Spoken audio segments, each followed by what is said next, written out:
El Movimiento, a critique of tactical formalism in anarchist organization, by the I5AF.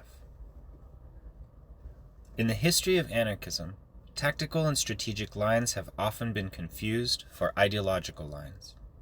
However, there's a difference between strategic divergence and ideological opposition.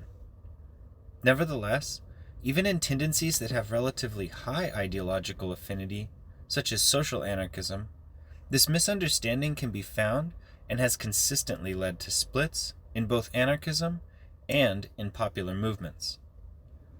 Some in these tendencies are not concerned with unifying strategically or holding an explicitly revolutionary line. In other words, they do not aim to organize on the political level.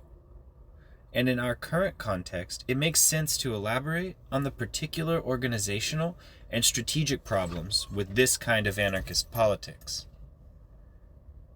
Anglophone anarchist communists have progressed these polemics, but the tactical and strategic aspects of their critiques are often overlooked due to misplaced ideological defensiveness.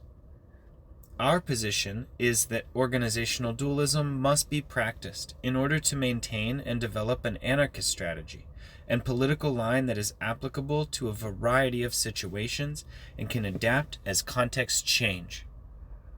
Militancy like this requires the grouping together of an active minority that is interested in developing a common political program, a program built on trust, ethics, and revolutionary objectives. It is about putting everyone on the same page strategically in order to progress the political line. The social level is more popular and massive than the political level. It is a pluralistic environment that can wash out, dilute, and co-opt revolutionary movements. On the social level, only the most organized and well-defined political tendencies are distinct. Everything else can start to seem the same. Taking this into account, Tommy Lawson lays out the main problems that organizational dualism attempts to address, explaining that the, quote, concept of social and political levels aims at clarifying confusion and mistakes in previous anarchist theory.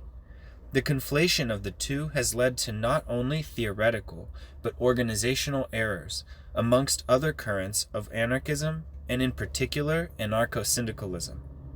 The social level is where basic class struggle occurs. Struggles at this level are popular, wide-ranging, and mobilize significant numbers of not only the working class, but periphery and intermediate classes around immediate demands. In contrast, the political level is where individuals, organizations, and parties operate with particular frameworks and ideologies, aiming to achieve particular goals. From foundational concepts of the specific anarchist organization.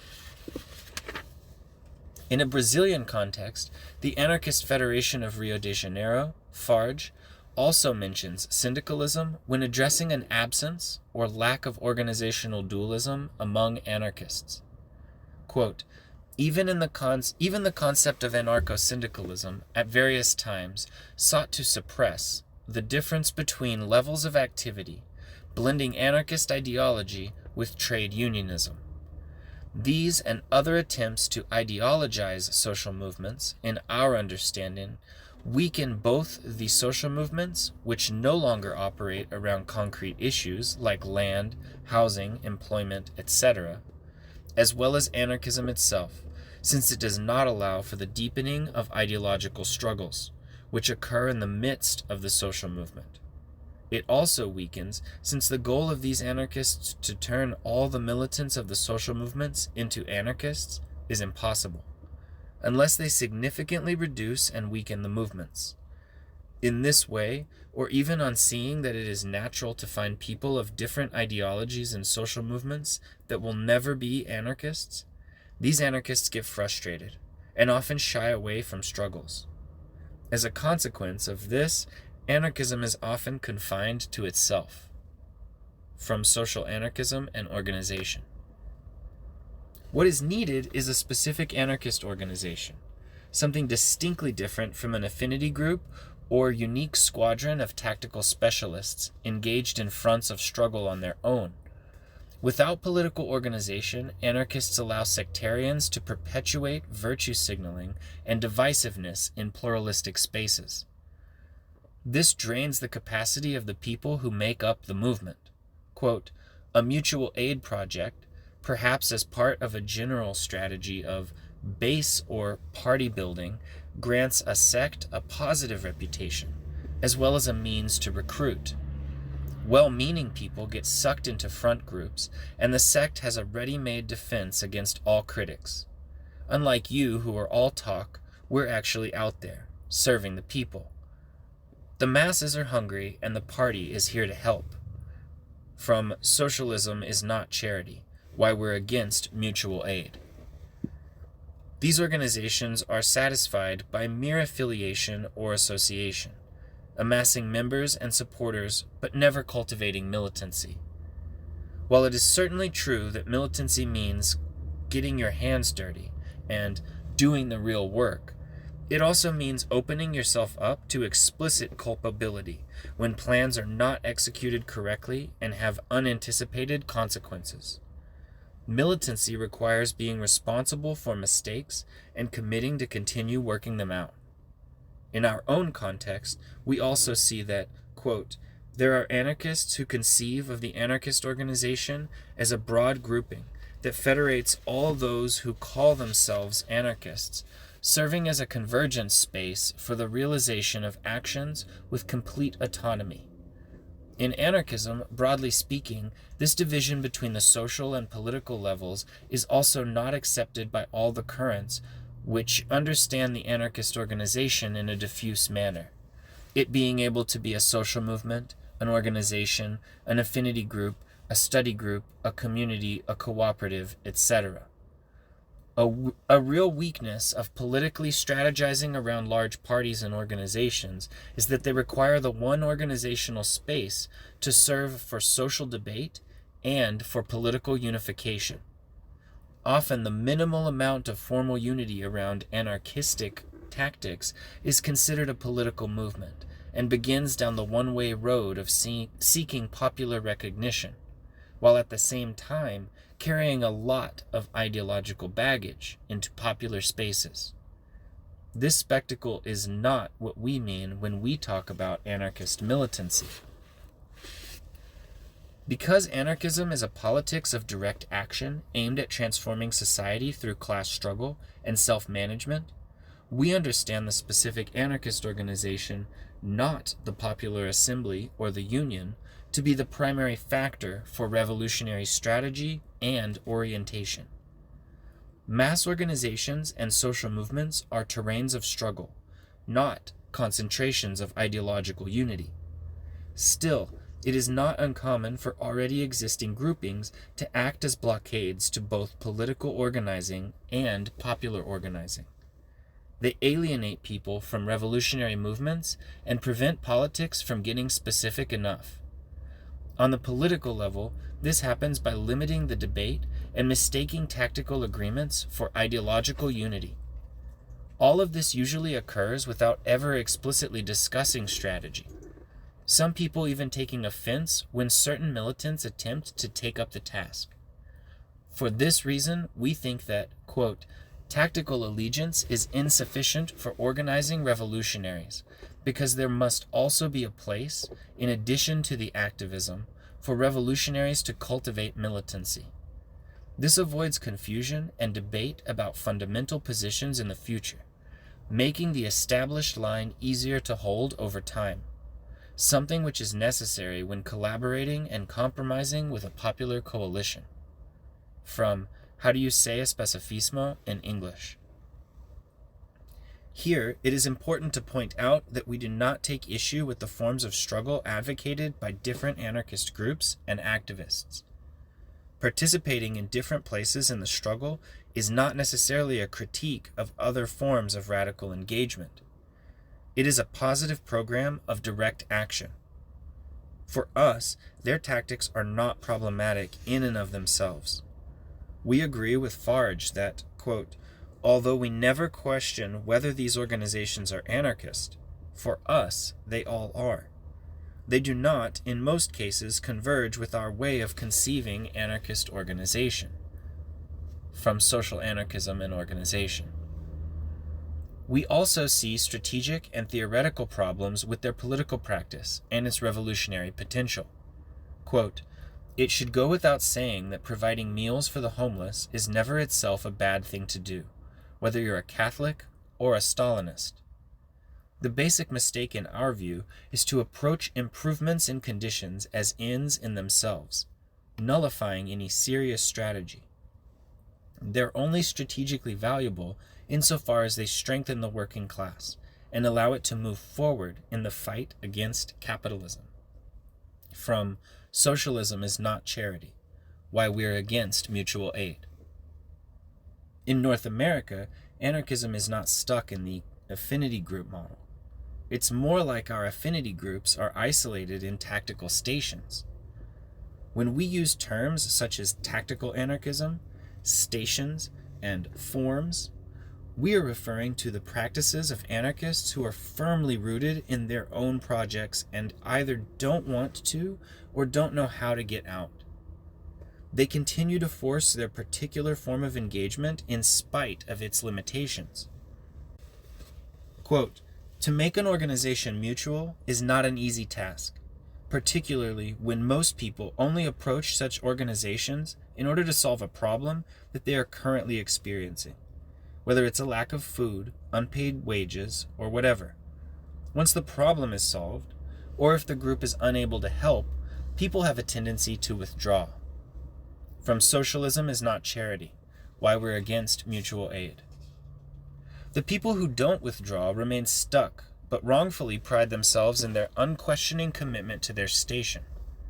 But resisting movement does not bode well for revolutionaries who are supposedly working towards social transformation on a massive scale.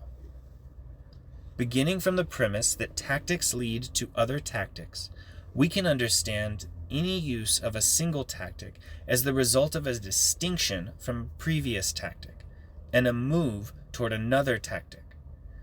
For us, acting with strategy means connecting the movements from one tactic to another in a way that makes this movement as intentional as possible. A collective action could be a repetition of a previous tactic, or it could be drastically different from it. Either way, neither of these small units of action serves as a strategy on its own.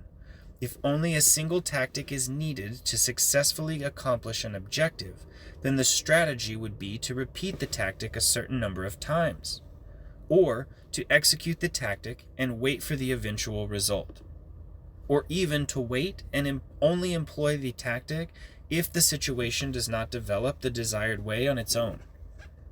This means that even the most simplistic and minimal conception of tactics requires strategy to inform the temporal aspect of action.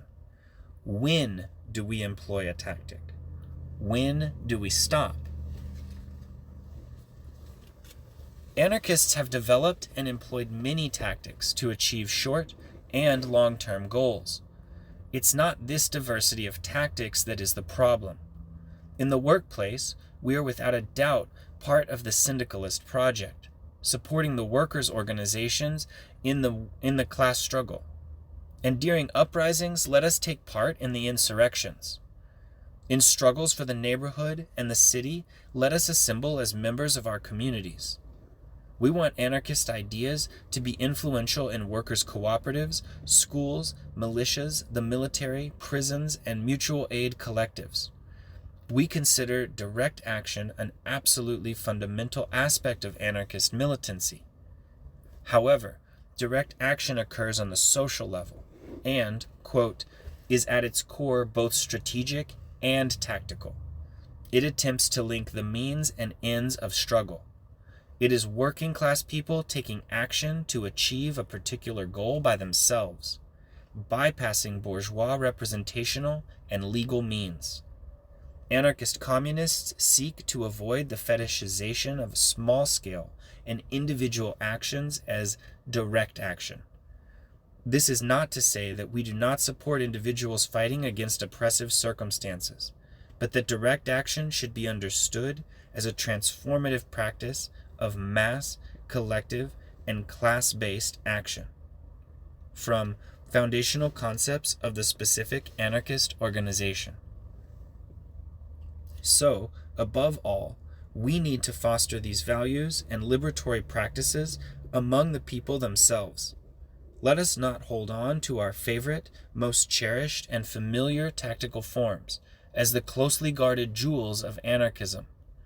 The purpose of the specific anarchist organization is, quote, resolving the contradictions between the need for unified militancy and the need for pluralism in mass movements.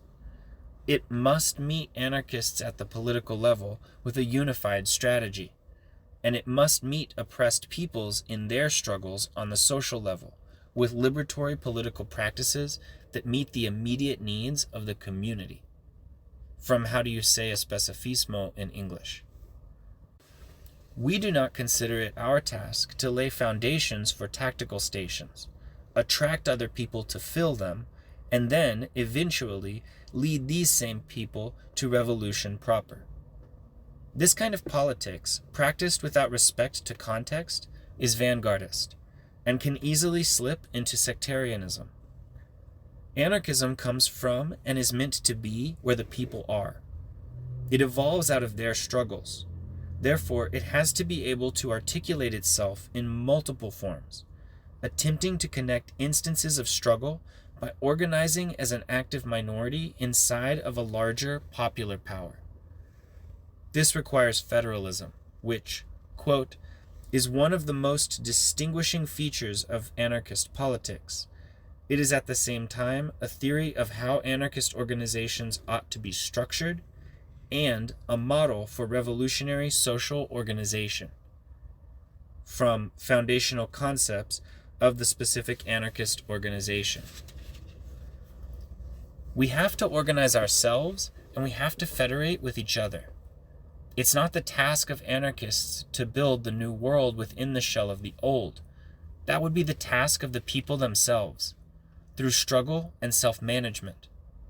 As for the political organization, its role is to act as a small motor that nurtures revolutionary momentum toward the new society, through its innumerable gestational stages and forms. Anarchism in North America does not currently reflect this intention. Much of what are considered anarchist and libertarian currents today position themselves somewhere along rigid tactical lines.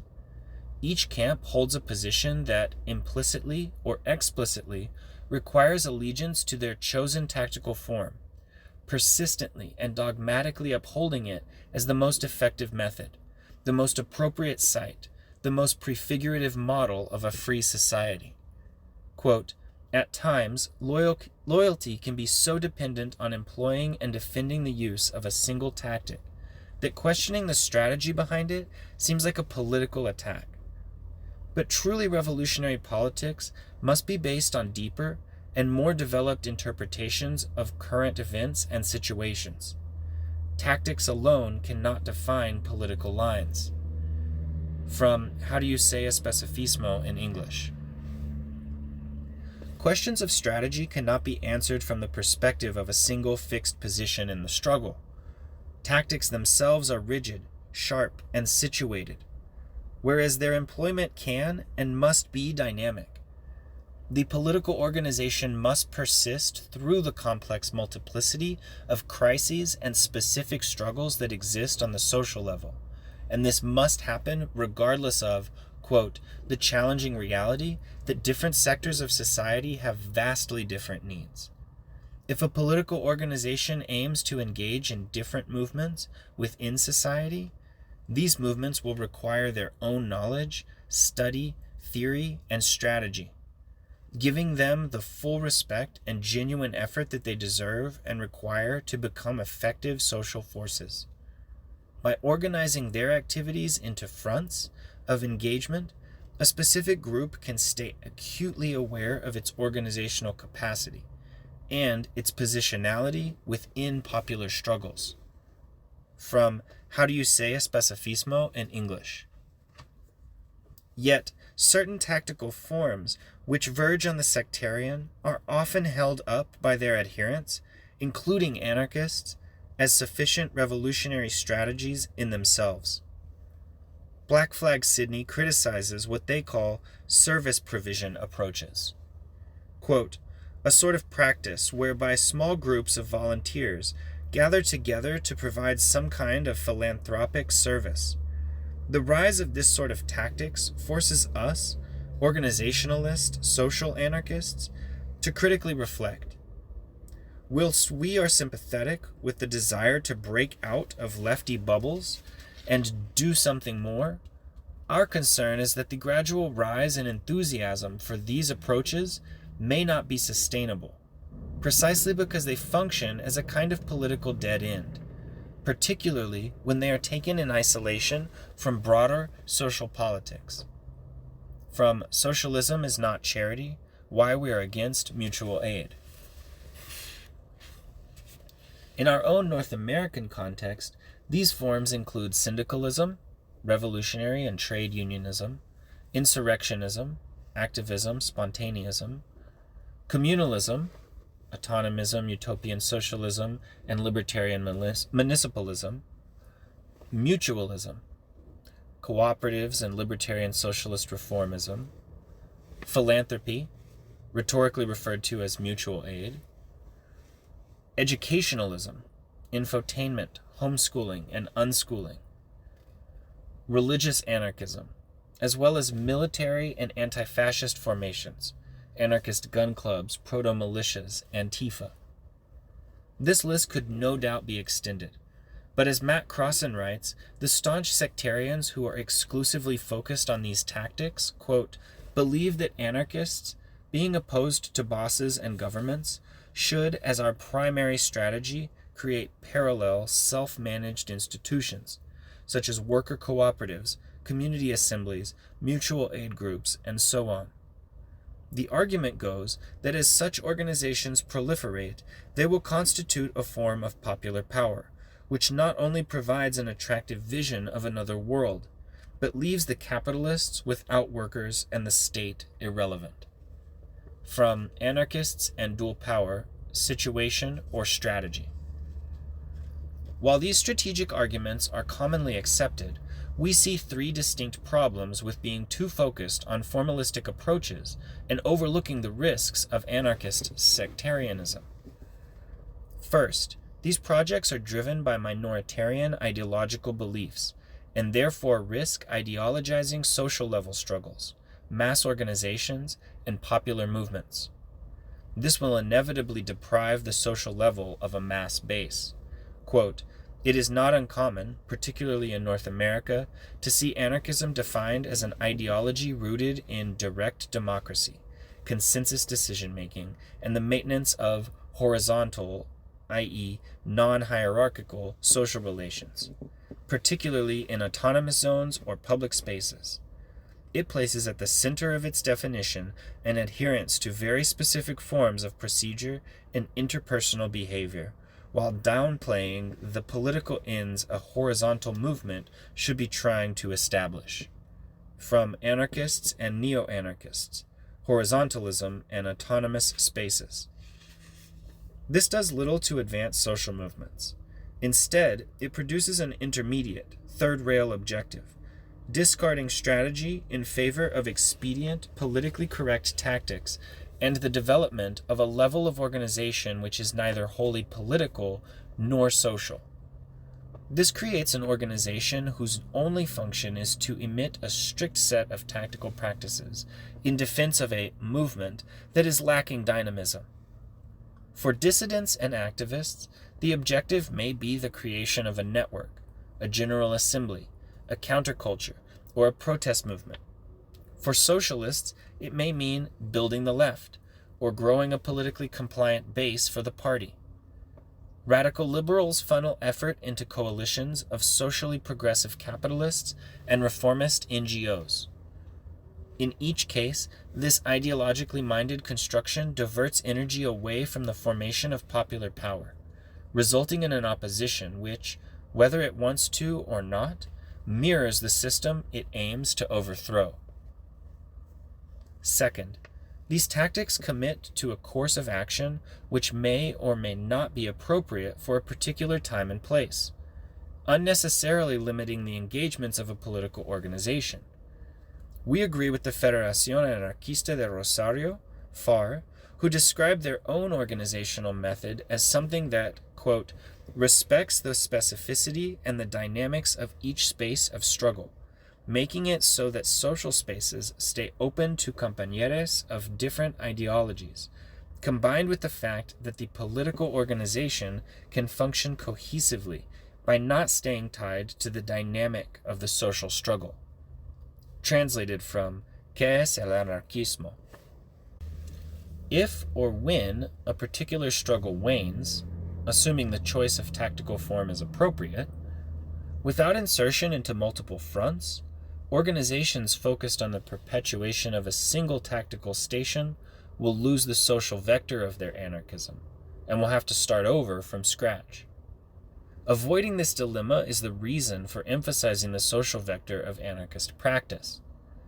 All of our actual reflection aims to think of a strategic model of organization that enables a recovery of the social vector, in that this points to our objective of overcoming capitalism, the state, and for the establishment of libertarian socialism.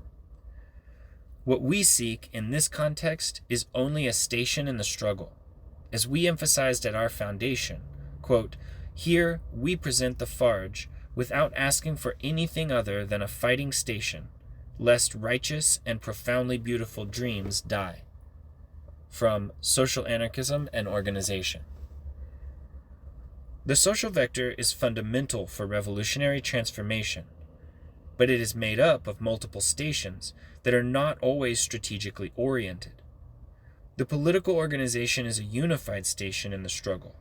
It is a fighting station, specifically aimed at progressing toward libertarian socialism in a strategic way. This means adapting to the demands of a given situation while staying independent of social movements.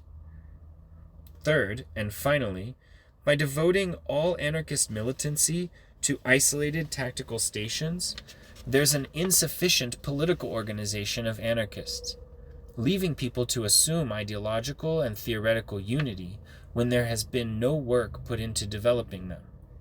This, again, is insufficient, since for anarchists, organization, quote, is both socially and politically necessary for revolutionary action and for the building of a communist society. From Foundational Concepts of the Specific Anarchist Organization.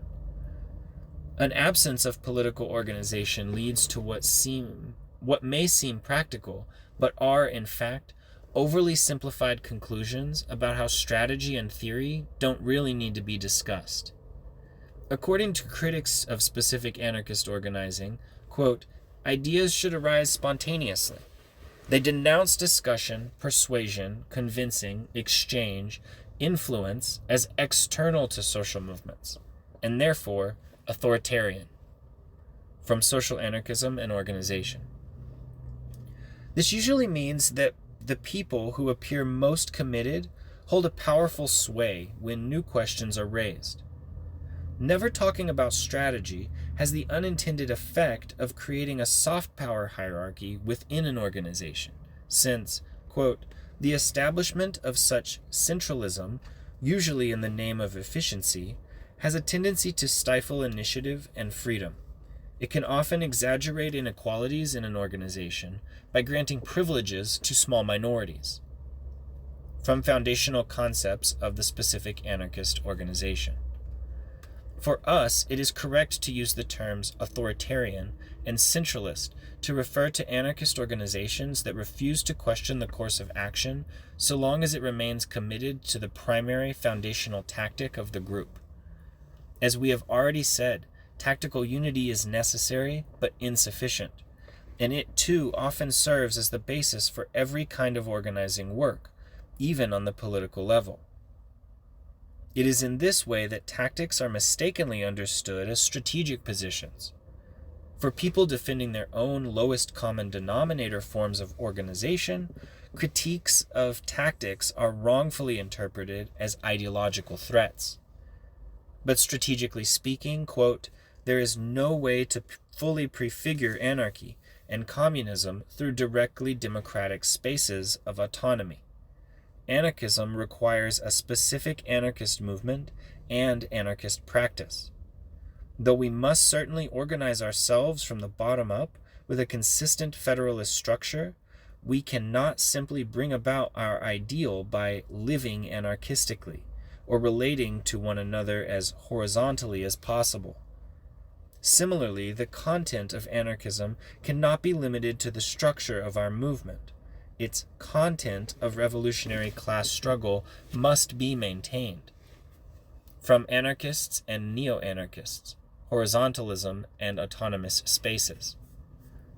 So, from a revolutionary perspective, we are critiquing the constructionism of anarchists who unquestionably and constantly insist on these tactical forms.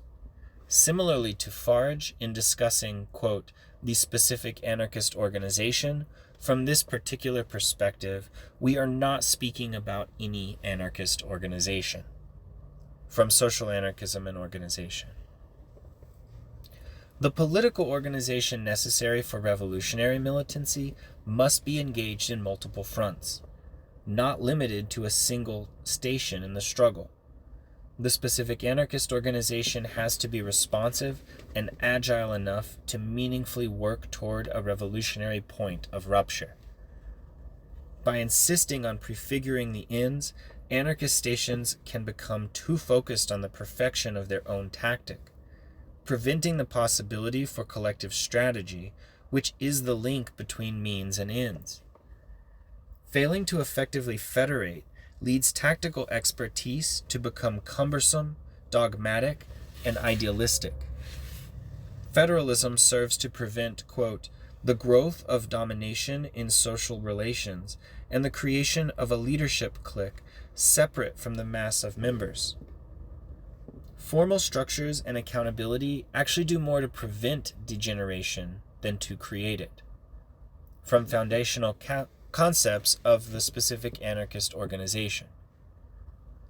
Additionally, persistent tactical forms often require too much militant effort to sustain in the long term. They drain organizations and reproduce a cycle of burnout. Most of all, they prioritize prefiguration at the expense of building up popular power. This relates to Farr's point that, quote, the objective of federalism is a new institutionality, where there is no place for any kind of privileges, whether economic, social, or political. Translated from ¿Qué es el anarquismo? Here, we could make a distinction between a dynamic institutionality that could be applied, practiced, and spread to many different fronts, as opposed to a more fixed, ideological institution which has an uncompromising character and an evangelizing outlook. In a more concrete sense, a situation composed of multiple dual powers is likely to create regional privileges. So organizing federally through and beyond these different forms is not only ideal, but necessary for the abolition of the worldwide system of domination. We are not making a simple argument about local versus international focus.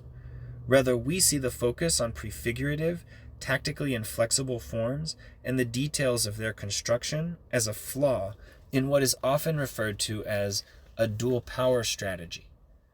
This is the course of action proposed by multiple libertarian socialist currents today, especially in the US.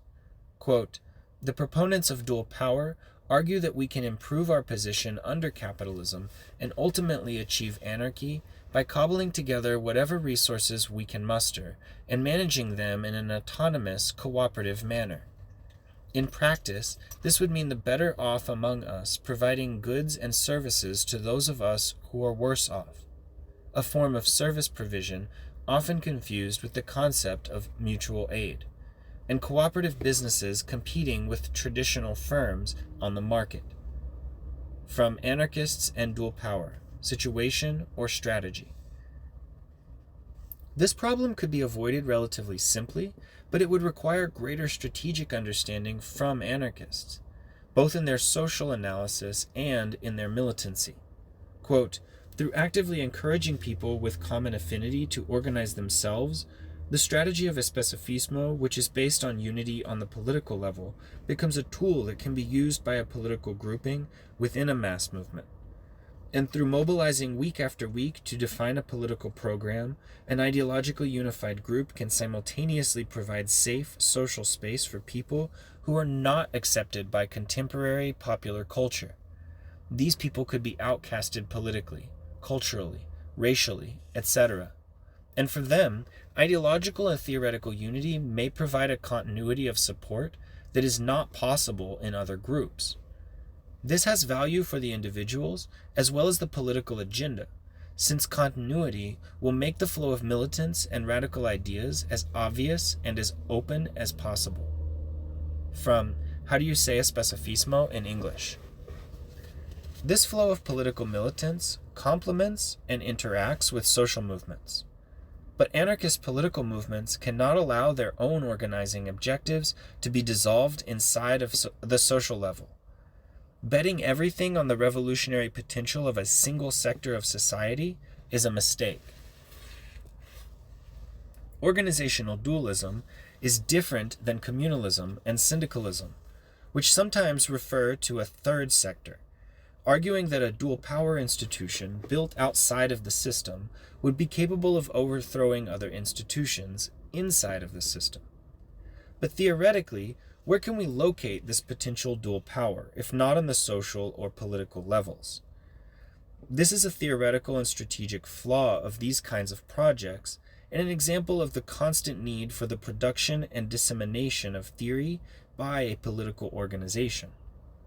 If a dual power project is an intermediate level of organizing, then a strategy for social transformation would have to encourage movement outward, developing from the dual power center in two distinct but complementary tracks, toward political organization and toward popular organization.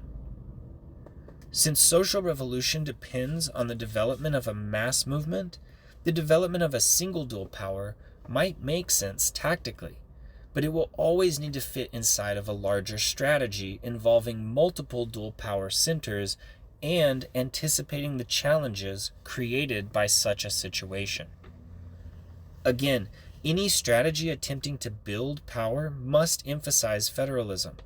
It must be practiced at every level of organization, even locally. In the present, not the future.